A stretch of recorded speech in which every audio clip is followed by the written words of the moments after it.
So on this video, we're going to be going over three different scenarios that you're going to have at some point in your career as a buyer's agent working with buyers. And I'm also going to give you some scripts and conversations that I will have with my buyers once I'm in the situation that I'm going to be covering right now. And maybe you're going to pick up something that new. Maybe you're going to just reaffirm something you already know. Hope you enjoy the video. If you don't know who I am, my name is Oleg. I'm a real estate broker, doubling my sales volume every single year. And right now we are building a brokerage, and this year we're on track to close 500 deals. So I know a little bit of something that I'm going to be sharing today, and I hope you extract some value. So the scenario number one is that you are working with a buyer and you are showing the very first property to your client. They haven't seen anything with you. This is the very first property you're showing, and they like it. And you see that this property is good, and it's a nice property, and they kind of show some interest, but there's a hesitation. And they somewhat tell you like, Oleg, I'm not ready to write an offer because this is the only property we've seen, and we need to compare to something. And the first thing you always need to say, and sometimes you want to just be a little bit before they say that, you just want to say the same thing before them. Say, look, I understand. Looks like you like it, but you haven't seen anything yet. You have nothing to compare to. So you're probably not confident yet. And then they're going to say, you got me. You are right. You're with me. That's the ideal situation. You are being a little bit before they say that. When you didn't do that, they said that first. You say, sure, totally agree. And here's a couple of things that I always tell my buyers.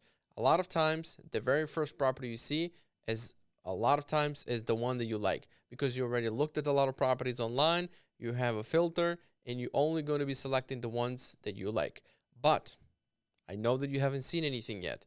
So I'm not expecting you to write a contract, but we have two options here.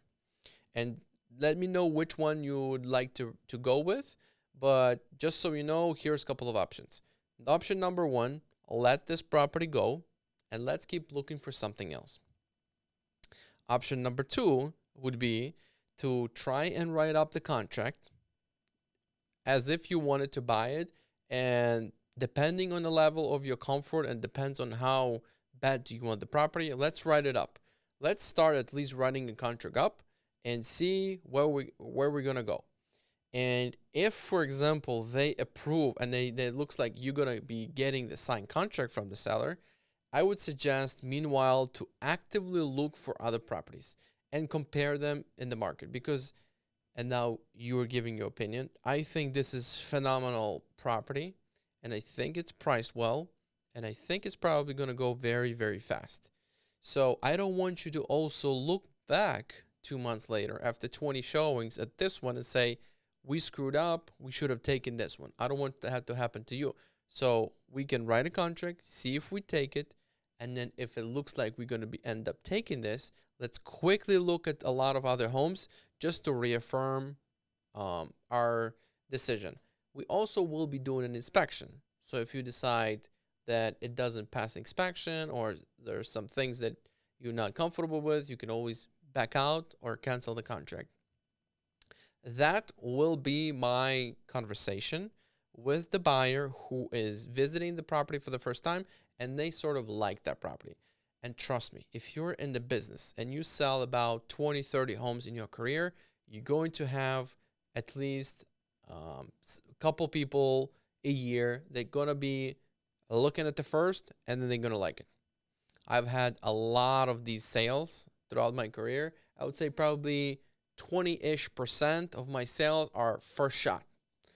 It's amazing when it's like that because it's a couple hours and then you have a contract and it goes to the closing.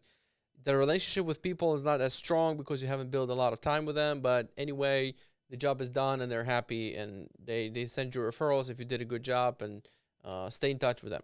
But other than that, what I wanted to share is that don't just say, okay, sure, this is the first one, let's keep going. Because if they, after 12, 15, 20 showings, they say that this was the one, then you didn't even give them that option of maybe taking, because I've given them the option and I was able to sell houses on the very first showing. Just so you know, just so you don't feel bad after a month or two and they also disappearing and then they can't find anything that works, just like the very first property. Give them the option, let them pick, and make it sound like writing a contract is not something that you're committing for 30-year mortgage today. You're just writing a contract to see, and then see how it performs. So maybe they're gonna write a bad, like a weak offer, or maybe they're gonna go strong, or maybe it doesn't have to be super strong to get this property. Maybe it's ideal property that actually doesn't have any offers today, and that is the perfect fit. So don't rule it out right away just because it's the first showing. But try to tell them at the first showing, if you see the interest from the family, say that I know it's your first showing and you're not ready yet.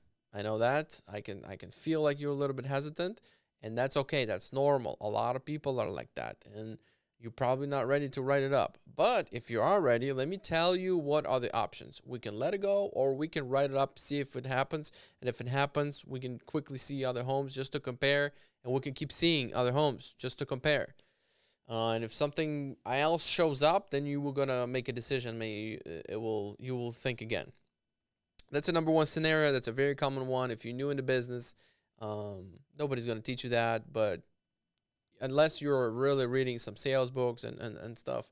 But just be prepared that some clients can't buy right away. So the next scenario that I wanted to touch is that the buyer says, let's write an offer for 10,000 less than asking price. That will happen a lot. There's a lot of buyers. They're skeptical. They don't believe there's multiple offers. They don't believe there's some interest. They believe that everything needs to be negotiated. Property is one day on the market. They want to negotiate. Or it's even like sometimes the property has been on 1 month on the market and there is some offer. And you know that because listing agent told you that there's an offer. And the buyer says, let's write 10,000 less. Because if there's another offer, they didn't take it. They're probably negotiating. So I want to negotiate. So usually I would be leading with sure, no problem, and then I'm moving into some of my other things that I used to I like to qualify the buyer, which is the first question I always ask: from 0 to 10, how bad do you want the house? How bad do you like the house?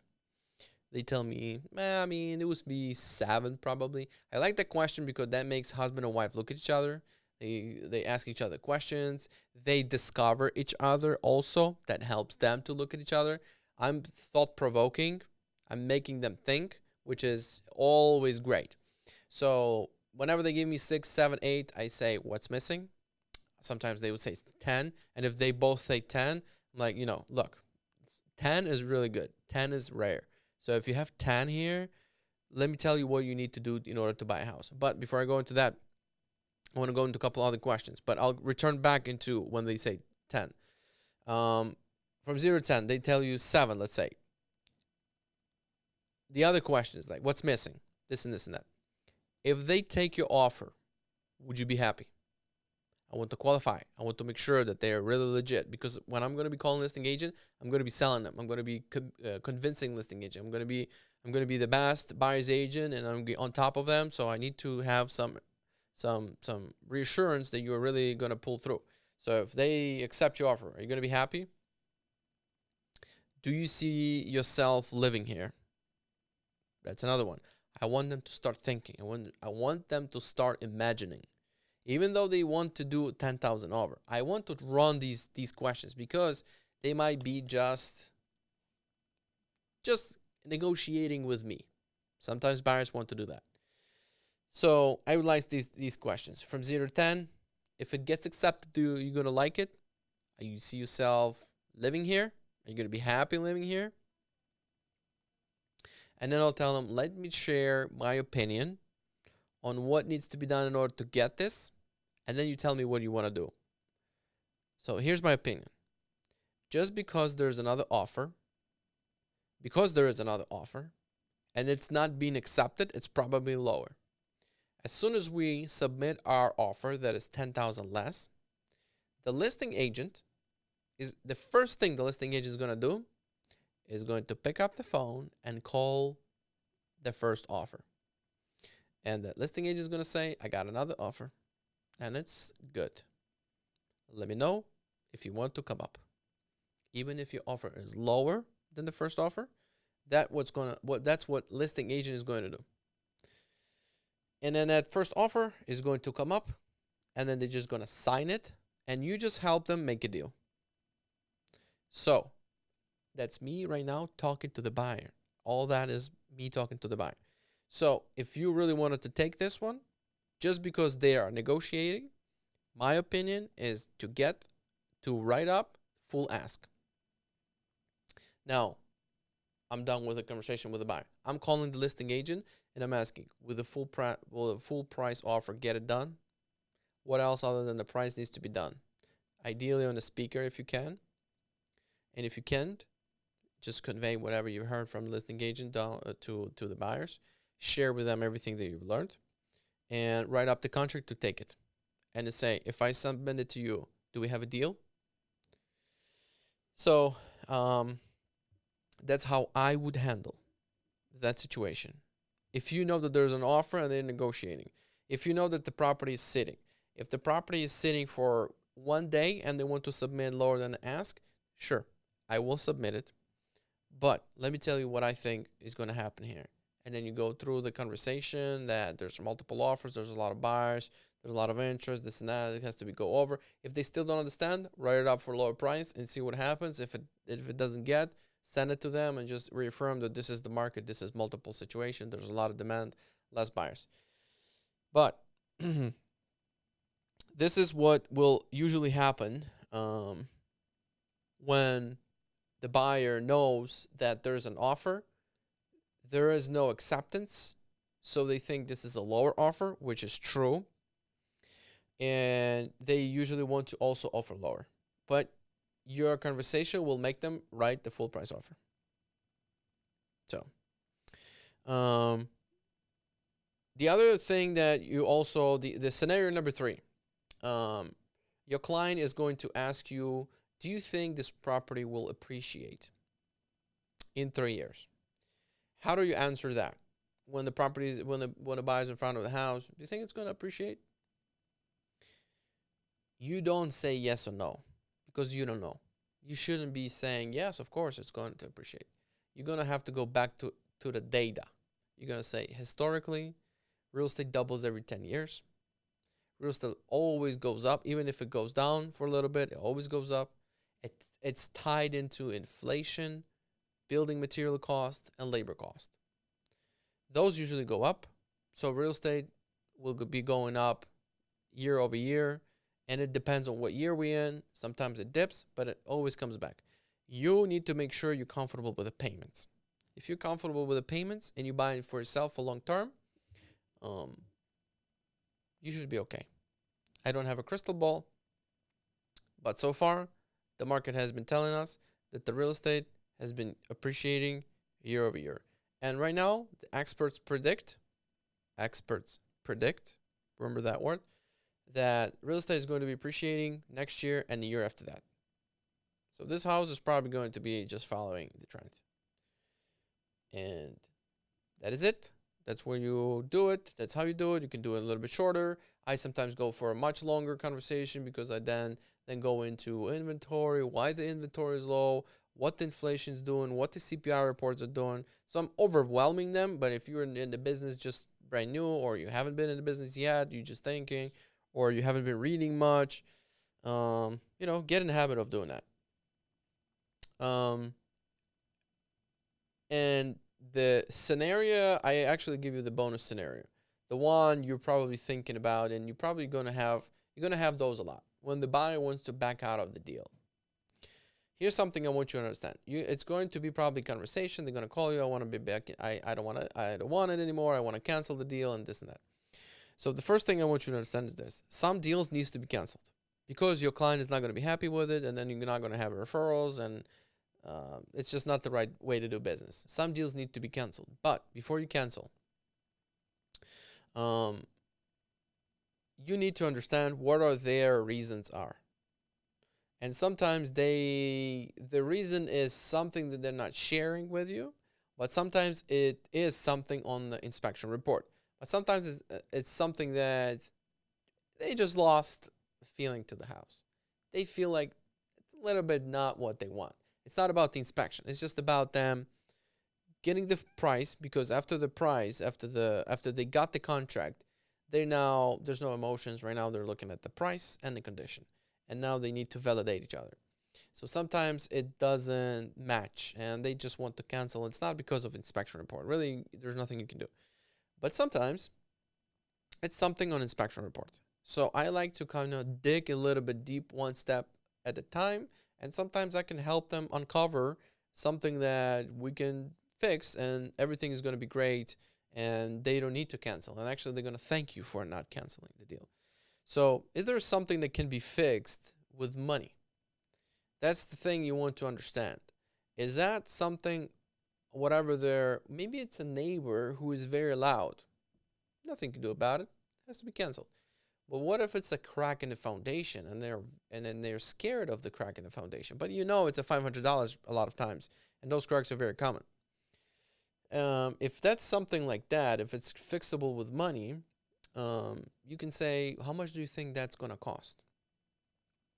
Like, you're with them trying to learn, and they say, I don't know. Well, let me find out. I can have an inspector, I have a contractor look at it and tell us the price, or they tell you, yeah, it's going to be, I don't know, probably $1,500 or $5,000. Or let's say it's expensive. It's probably going to be close to $10,000. So what if I can get them to pay for it? Well, if you can get them to pay for it, we'll take it. Okay, let me go back to the listing agent and let me take care of it. Or maybe they're going to say, well, there's so many things. We just don't have time to deal with it. What if I can get you some credit for it? Something that makes sense for you to take over this. Would you still want it? What if we have them pay for everything and there's still extra sum for you? Is there a price that would work? Is there a credit amount that will work for you? Maybe, I don't know, maybe 15,000, and I'll take it. Let me go. Let me just run it by them. Hello, listing agent. The inspection report is a little bit big. My buyers are concerned. There's so many things. I don't know, really, to keep this going. I don't know. He probably wants close to 20. I don't know how it's going to work. And then you work it out and you get whatever you get. Whatever happens, happens. But I've had a situation where we did an inspection of a 6-unit building, and the buyer said, too much stuff, too expensive, back out. So I called the listing agent and told them, they decide to back out. And the listing agent throws at me, how much credit do they want? Go back to the buyer. Buyer said, look, 100 grand. This is something that we will be okay with. But I'm not sure if it's makes sense to even say. I said, well, I'll check. So I called the listing agent. I told him, I know you're not going to want to hear it, but if it's 100,000 less, they'll take it. And a week later, we're on the contract again, and we closed. So if I could drop 100K, trust me, it's worth trying every single time. Even if you're in a multiple offer situation, if it's a deal that's a big deal for your buyer, it's probably going to be a big deal for the next buyer. Sometimes we have weird requests, like the dishwasher is connected improperly to the sink. I want $1,000. You have to step in. You have to tell the buyer that, look, the dishwasher is connected to the sink, and they've been living with it. They don't understand that this is wrong. That's how they've been living with it. We can tell them that it's wrong, but in order to replace it, they can call somebody and redo it for less. Or if there's another buyer, they don't have to do it. So are you okay if this property goes to another buyer? And then feel what they say. If they say, yeah, I'm totally fine with this, let it go. I don't care. If they don't fix this dishwasher connection, I don't want this property. Say, it's a minor thing. Maybe we should not be really pursuing this one. What if they accept it? Are you going to be happy living in this condo or in this house if they actually do it for us? go deeper, one more layer, because it's not a big deal, but I've had those conversations. Sometimes it's a double tap on electrical panel. I mean, these double taps are happening everywhere. I know it's a safety hazard. It needs to be fixed. But people live with those for 10, 15, 20 years. And if it's a big deal, it's an electrician, couple $100. That's what it is. Sometimes there's no room in the electric panel. The whole electric panel needs to be redone. Okay, let's talk about $1,500 to fix the double tap. What if I could get them from them? Are you going to be happy? Is this going to fix the problem and you're going to love the place? No? And I don't know. To be honest, this and that. Don't forget that you also need to keep the relationship with the buyer. You also need to be, you have a strong bond with the buyer, not just do the deal and then unhappy client. You don't need that. You can just move them somewhere else and make them happy and send you referrals. That's the name of this game. The referrals are free business. It's a free business. It doesn't cost you a single dime other than sweat equity and your time. So that's how I would handle the most common 3-4 situations. If you like this type of content, let me know. I'll be super happy to go over some more. We do those every single Friday for our agents, our trainings. We uncover different situations, fears of the sellers, and other things like that.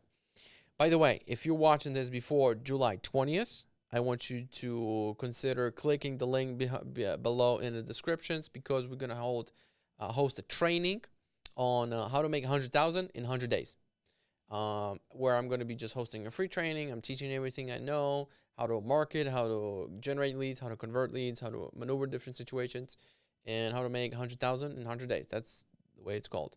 So if you're interested in something like that, you're an agent or you want to become an agent, or you've been in the industry but you've been struggling, sign up, click the link, and I hope to see you there. And on that note, I'll see you next time.